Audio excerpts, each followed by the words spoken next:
deportista en el Perú y ser escritora en el Perú es muy difícil, porque para poder hacer lo que tú quieres, para poder nadar, para poder escribir, necesitas tener otro trabajo.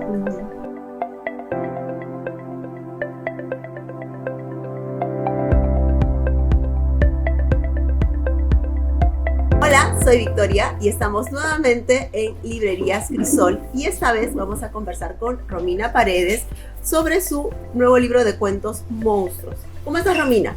Hola, ¿qué tal? Muy contenta de estar contigo. Este libro lo presentaste en la FIL. No, lo presenté hace 2 semanas, creo, una semana, en el Virrey. Ok. ¿Y qué tal el proceso de escritura de Monstruos? Bueno, ha sido una experiencia bien interesante porque empecé a escribirlos durante cuarentena, ¿no? Estamos todos encerrados y creo que eso ha influenciado bastante, ¿no? No solo en los materiales, sino en la escritura misma, ¿no? Ok. Este es tu segundo libro. Sí. Y el proceso de escritura fue diferente, fue en cuarentena, como dices, pero fue diferente a lo que fue tu primer libro de cuentos. ¿O yo diría que sí, creo que la diferencia más marcada quizás es que mi primer libro fue un proceso mucho más emocional, ¿no? Uh-huh. Había una urgencia de mi parte por no solo escribir, sino publicar, ¿no? Entonces en este segundo libro ya era diferente, ¿no? Creo que era un proceso quizás un poquito más racionalizado, más pensado, ¿no? Creo que hay un mayor grado de depuración, digamos. Y también ya la madurez como escritora. Imagino que en el primer libro de cuentos, la Romina que escribía, ¿cuánto tiempo te tomó escribir tu primer libro? 1 año. Versus ¿cuánta distancia de tiempo fue entre uno y otro? Me parece que 1 año también, porque como lo escribí en 1 año y después buscando editorial me demoré otro año, y la edición, ahí como que los tiempos ahí se traslaparon un poco, ¿no? Okay. Cuando yo vi el primero el libro, vi la portada, y ya cuando empecé a leer, entendí el concepto de esta. ¿Tú participaste? ¿Querías que esta sea tu portada? ¿Imaginabas cómo iba a ser? Sí, mi editor Víctor me dijo, ¿tienes alguna idea para la portada? Y yo le dije, sí, y le mandé esa foto. Me dijo, está perfecto, no busquemos más, esa es la foto, ¿no? Y bueno, quedó, ¿no? Es cierto, porque en este libro, cuando uno habla de monstruos, el primer pensamiento son, pues, todo lo que nos cuentan desde niños, ese ser que está debajo de tu cama y que va a salir en algún momento. Claro. Pero ahora cuando ya ingresas a leer, estamos hablando de monstruos internos, estamos hablando de las personas y es bien crudo y bien duro leerlo, ¿no? Claro, es más que nada todas esas cosas que son incómodas, que si es que no las pones en un contexto de entretenimiento, no queremos verlas, no queremos nombrarlas, y si no las nombramos no existen, ¿no? Cuanto menos, mejor. Sí. Okay. Son 11 cuentos que tiene este libro y vas a tocar temas como racismo, que es el primero que tiene que leerla en serio el libro, es genial, la misoginia, el clasismo, y lo muestras, como hablamos un ratito, en el día a día, y es como si lo sacas del ambiente, lo escribes, lo pones en la palestra. ¿Es lo que querías reflejar para que el lector se encuentre cara a cara con esto? Claro, así es. Por ejemplo, en el primer cuento, como tú bien mencionas, ¿no? Eso es acerca de la historia de un perrito, de un chihuahua, ¿no? Y claro, el cuento es crudo, pero cómo se aborda, digamos, el tema de racismo es muy sutil, porque es como el perrito más clarito de la camada, ¿no? Es el que vale más, ¿no? Y no solamente eso, ¿no? Que vale más, sino el que me va a dar más retorno, ¿no? Entonces, sí, yo creo que es importante cómo le pones el foco a la historia, ¿no? Y dependiendo del lector, probablemente le vea otro espectro al al momento de redactar lo haces, ¿no? Porque Claro, eso es lo más bello de la literatura, porque ya el lector se adueña de la historia y ya su propia interpretación, su propia lectura es lo que es, ¿no? El cuento. hablando del primero en este momento, claro, hablamos del racismo, pero también de ese rechazo de la madre, de como una maternidad no querida, ese rechazo hacia la hija. Hay, en este cuento tan corto, es duro leer que no todas las mujeres han deseado la maternidad como tal. Claro, y creo que la literatura es conflicto, ¿no? Entonces creo que un tema que a mí me interesa mucho y muy rico para ficcionar es la maternidad, pero no desde el punto de vista del modelo mariano, ¿no? Que siempre nos han, ¿no? La sociedad acepta el modelo mariano, la maternidad como abnegación, la maternidad como el goce siempre tiene que ser el goce del otro, ¿no? Anteponer todo, ¿no? Entonces creo que la otra parte de la maternidad es muy interesante para explotar, digamos, en la literatura. Y justo, claro, ese primer cuento, como tú dices, también tiene ese componente. Y justo ahí yo en ese cuento incluyo una frase que dice, odia ser madre desde que tu cabeza salió del parto, ¿no? Entonces, algún lector, ¿no? Podría decir, pero qué inverosímil esta frase, ¿cómo un personaje lo puede decir? Pero es una frase real, es de una actriz, ¿no? Es una actriz muy conocida que está en una suerte de activismo justamente, ¿no? De hablar de la maternidad no como todo el mundo habla, ¿no? Sino decir, caray, ok, soy madre, pero también hay esto, ¿no? Hay todos estos temas que son incómodos porque uno nunca quiere decir, o no sé, es hasta tabú, ¿no? La maternidad no deseada, ¿no? Pero esta actriz lo hace. Entonces cuando leí ese artículo acerca de esa actriz muy conocida, dije, qué interesante que lo hable y ella siendo madre, ¿no? Tan abiertamente, y por eso lo incluí en mi cuento, ¿no? Sí, es un tema que se aborda muy poco. Hay novelas, hay la literatura, como dices, tiene esa capacidad de sacarlo, pero cuesta mucho, pues, porque hay como el gran rol de la mujer, la maternidad por sobre todo, y una maternidad deseada, maravillosa, casi celestial, cuando es un proceso que hay momentos en que nuestras madres habrán dicho, ojalá que se hubieran demorado un poquito más, ¿no? Porque claro. Dejas de hacer muchas cosas por ser madre. Entonces, es un cuento muy rico y es el primero de esta serie. ¿Tú decidiste el orden de cómo iban a venir los 11 cuentos o ingresaron de acuerdo a la forma que tú fuiste escribiéndolos? No están en orden cronológico que lo fui escribiendo. Propuse un orden y a mi editora, a Víctor, le pareció muy bien. Me dijo, no, está bien, queda. Y ahí así ese orden se fue.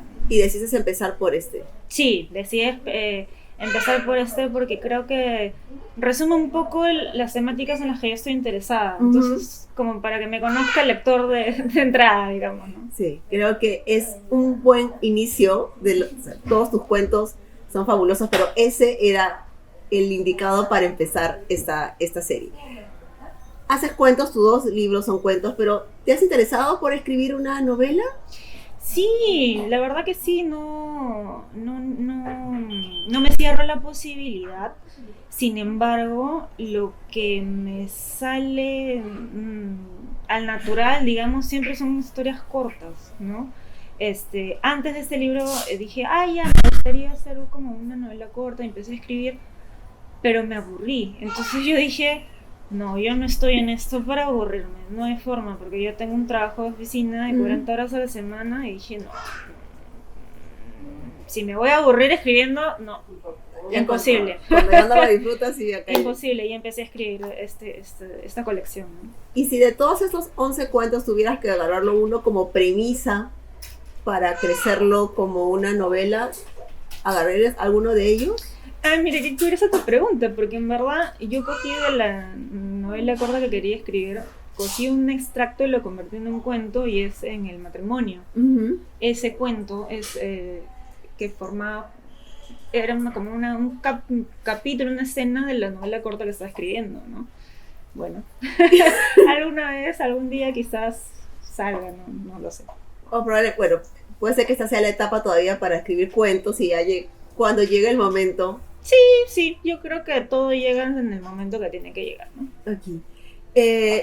Aun cuando cada cuento se lee independiente, hay como un hilo conductor entre cada uno de ellos. ¿Fue también, lo hiciste de una forma premeditada o simplemente ya al momento de armar este rompecabezas se empezaron a unir? No, no es premeditado. Yo creo que la literatura obra en maneras misteriosas y como lo escribí en cuarentena, como te dije, los materiales sí se puede ver, como bien indicas, vasos comunicantes, ¿no? Entre ellos y bueno, tomaron forma solos, ¿no? Okay. Como estábamos comentando hace un ratito, los cuentos son cortos. Es como si agarraras el extracto de la vida de alguien, cogieras unas horas, un tiempo y lo conviertes en novela. ¿Ese es el estilo que tú quieres marcar con los cuentos? Sí, la verdad como lectora a mí me gusta muchísimo. Lo que más leo en verdad son cuentos y los que más me gustan son los cuentos cortitos, ¿no? Los cuentos que digamos que con una frase, ay, ya como que te conmovió, te movió, ¿no? Eso es lo que a mí más me gusta. Sin embargo, no soy una lectora, digamos, exigente, no soy muy, muy rígida, digamos, ¿no? Pero parte de mi estilo es ese, ¿no? Los cuentos concisos, cortos, ¿no? Porque creo que también hoy en día, con todos los problemas que uno tiene, ¿verdad? Y yo como tengo un trabajo de oficina, llego y me leo un cuentito y ya de ahí hago mis cosas, me pongo a cocinar, todo, ¿no? Porque de verdad, hoy en día es retador, por tanto estímulo externo, concentrarse, ¿no? Y sentarse y leer, porque creo que la lectura en sí es un acto rebelde, porque el mundo va tan rápido y con tantos estímulos externos que leer no quiero ser tan exagerada, pero ya casi heroico, ¿no? Sentarte y tomarte leer, un par de horas y ponerte a leer. Y ponerte a leer, sí. Debo confesarte que yo lo leía en la hora de almuerzo y culminé de terminar de leer el libro y después regresé a un par porque me gustaron mucho y me han acompañado en ese momento. Y eso es lo que tiene el cuento, te acompañas. Como son cortos, son extractos y son... Y después cuando lo vuelves a leer, tiene como que otra mirada. Exacto, te vas captando algunas sutilezas del escritor o la escritora, ¿no? Que eso es lo bonito de un cuento, que solamente te enseña un poquito y el lector ya completa la historia, ¿no? Exactamente, justo en el caso del cuento de la peste, te dejas un final abierto. Entonces uno termina, o al menos yo terminé con la piel de gallina, y la realidad puede superar la ficción. Es que, claro, ese es el dicho muy conocido, ¿no? Y claro, yo creo que eso también pone en jaque esta idea bien clásica de la verosimilitud en la literatura, ¿no? Y yo creo que sí, ¿no? De todas maneras. Y ese cuento, claro, tiene un final abierto, pero yo creo que lo cierra la premisa con la que, digamos, el acápite primero, ¿no? Que es la estadística de los feminicidios, ¿no? Y las violaciones durante la cuarentena. Entonces, ya sabes, digamos, lo terrible cómo va a terminar. Es que te deja así como un previo paso a, y ya mi mente se hizo una película y ya no había más, y es como que ¿en qué queda, no? Y claro, está este previo y ya imaginas y es súper interesante ese proceso como lector, ¿no? Creo que lo que hace el cuento. Sobre todo, por ejemplo, con Agua, que es de esa niña que es nadadora con discapacidad. Luego ya me enteré que tú eres nadadora también profesional.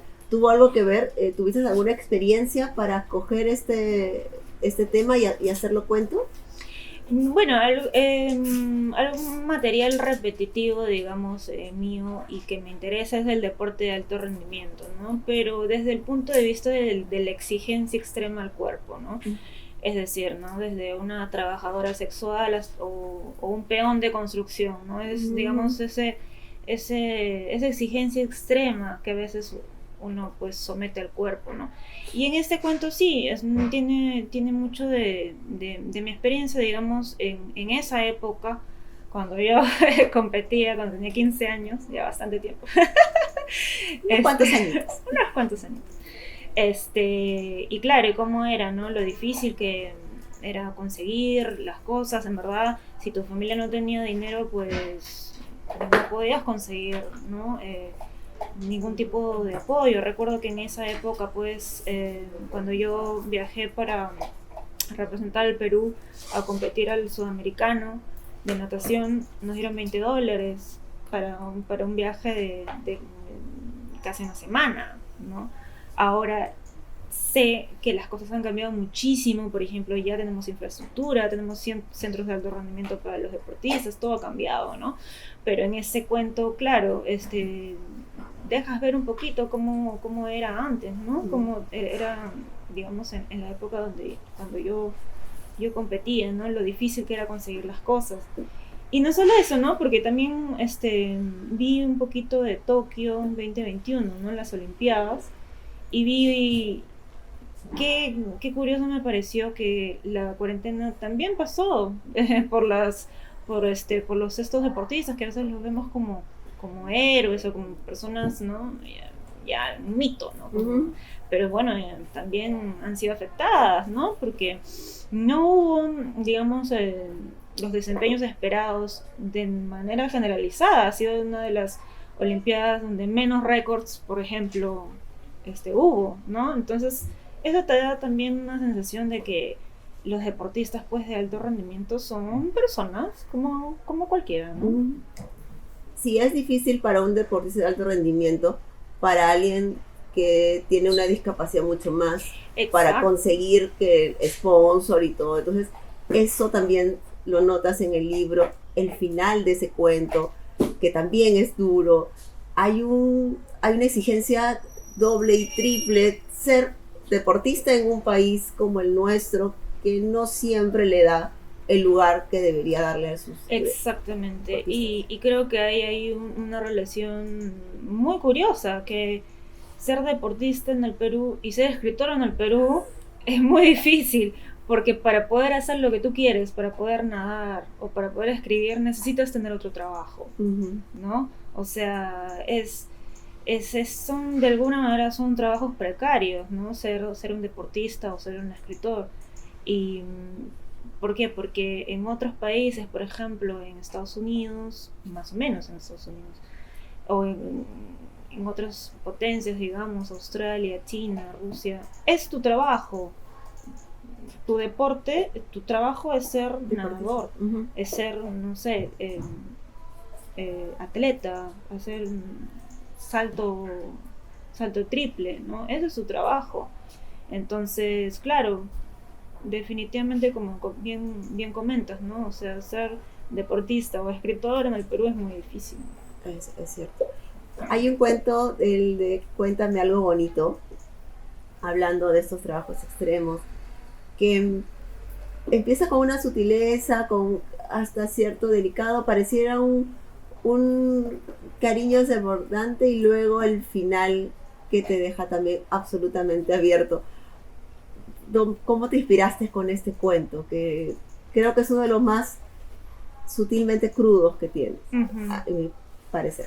Claro, ese cuento es, digamos, puro diálogo. Y a mí siempre me han gustado los cuentos así, nunca me había propuesto, digamos, escribir de esa manera. Hay unos cuentos de Hemingway, y hay un cuento de María Fernanda Ampuero que es puro diálogo, y cuando lo leí me gustaron muchísimo, porque, digamos, pones el foco en lo que los dos personajes están interactuando, y el lector solamente sabe eso, no sabe más, ¿no? Y me pareció muy muy interesante, digamos, plantear un almuerzo común y corriente, ¿no? Pero ahí te vas dando cuenta que, uy, no, acá algo, hay un malestar, Acá hay algo. sí, hay algo está pasando, ¿no? Y creo que ese cuento, yo quería eso, ¿no? Que el lector se dé cuenta que había un malestar, digamos, entre estos personajes. Sí, y se va sintiendo en el ambiente, aun cuando la conversación rige hacia otro lado, tienes ese aire y es muy delicado por conseguirlo, o sea, no es muy fácil conseguirlo, porque puedes haberte quedado solo en el diálogo y terminar, pero el diálogo ya empezaba a incomodarte. Claro. Cuando no tenía nada que ver con esa sensación que estabas teniendo como lector. Claro, es un cuento muy incómodo, ¿no?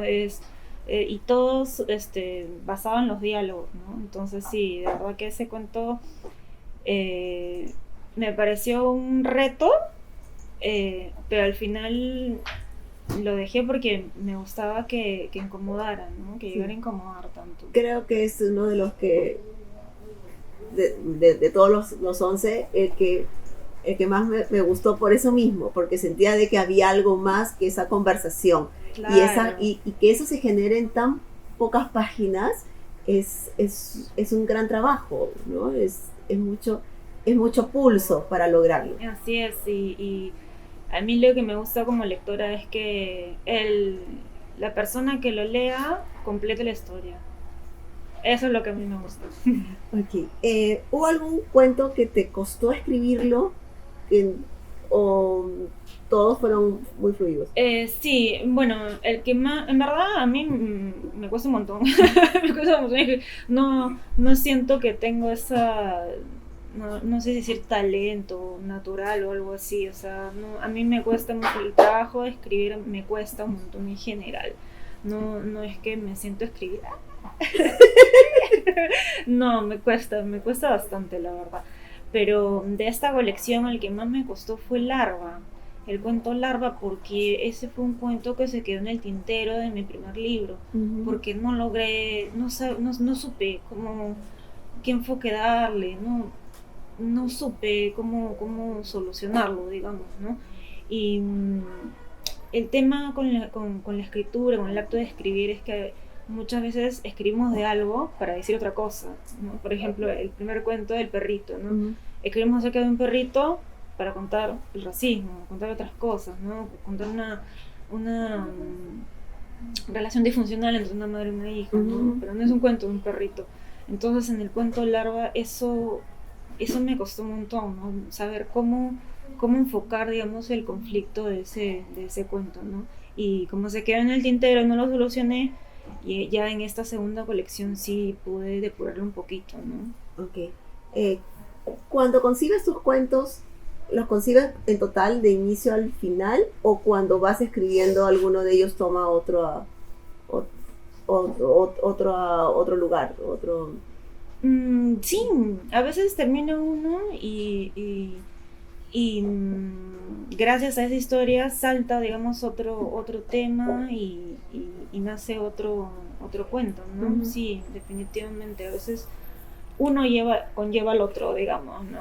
Por ejemplo, en este caso, el cuento Molca, de esta suerte de las cámaras en los baños, me dio, digamos, la idea de darle una vez más otra oportunidad al cuento Larva, ¿no? Porque ahí sentía que había como que hay una conexión. Claro, una conexión. Dije, no, a ver, voy a tratar, voy a retomar este cuento, a ver cómo lo soluciono, y así fue, pues, ¿no? ¿Qué te gustaría que el lector se quede cuando termine de leer Monstruos? Pues que tengan una experiencia conmovedora, ¿no? Yo creo que la literatura es conflicto y está para eso, para incomodar, para conmover y para que te quedes pensando un poquito, ¿no? Que sean historias que te acompañen, pero que no sean fáciles de olvidar, ¿no? Mira, creo que ese último aspecto, de todas maneras, porque muchos de tus cuentos, imposibles de que uno los pueda olvidar. ¿Puedes, por favor, presentar Monstruos a los que nos ven aquí en el canal de Crisol, por favor? Claro. Hola, este es mi segundo libro de cuentos, se llama Monstruos, ha salido con el sello Tusquets. Lo pueden encontrar en cualquier librería, en Crisol, por supuesto. Y espero que les guste mucho. Son historias bastante cortas, concisas, conmovedoras y no les prometo que pueden salir contentos después de leerlos, pero sí pensativos, ¿no? Les va a dar que pensar. Los van a hacer reflexionar un montón y en serio, dudo mucho que ustedes se vayan a olvidar de ellos. Así es que gracias Romina, gracias por quedarse hasta acá y si llegaron aquí, por favor no olviden suscribirse y ver el canal de Crisol. Muchas gracias. Gracias.